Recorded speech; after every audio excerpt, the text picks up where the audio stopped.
Italia are probleme de lot. Sunt două accidentați, Rossi și Candreva și Mota suspendat. Crezi că va conta miza partidei? Nu știu dacă va conta suspendarea, pentru că Ce e futsal? Italia nu a produs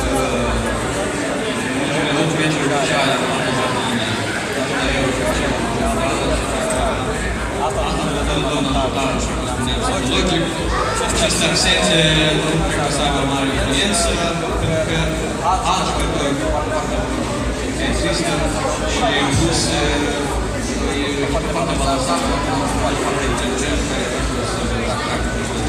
La capitolul psihologie, 11 italieni pot fi suspendați în cazul în care vor fi avertizați și vor juca în semifinale. Crezi că totuși psihologic va fi o presiune pe ei? Da, va fi o problemă, dar Germania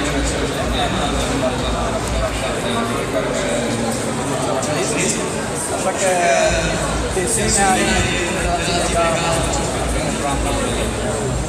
Cotele la pariuri sunt în favoarea Germaniei, dar ai dreptate la temeitelor. nu știu dacă ne-am dreptate,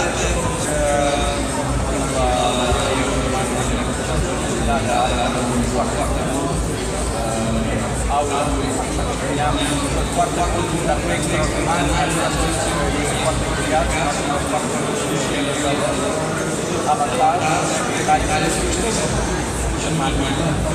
Conte sau Joc? Ce zici de practica echipelor? Tendințele, ultimele tendințe? Germania aparent are probleme, are atac.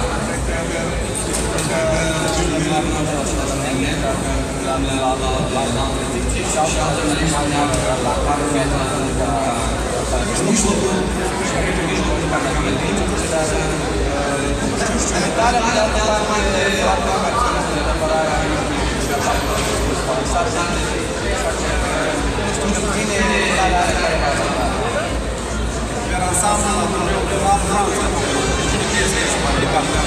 Nu știu dacă Franța chiar încerce echipa care va câștiga va lua foarte oficială.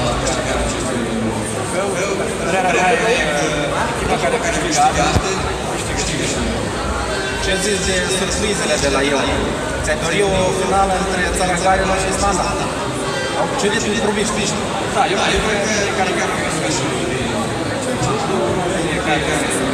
la outsider, da? Cine acest an am adus pe partea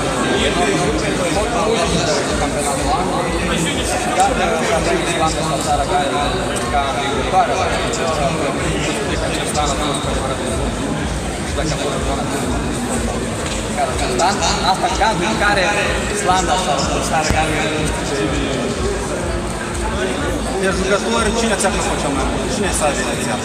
Griezmann de la Franța. Cred că a jucat foarte bine. La fel ca și Morata. Morata nu mai e.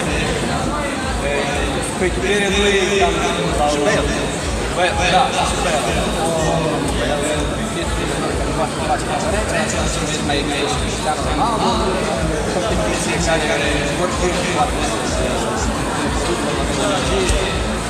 dar mie mi-e plăcut Griezmann și în același timp mi-a plăcut Paet de la echipa Franța. Nu, cred că de la Îți mulțumim, Radu, pentru această prefață.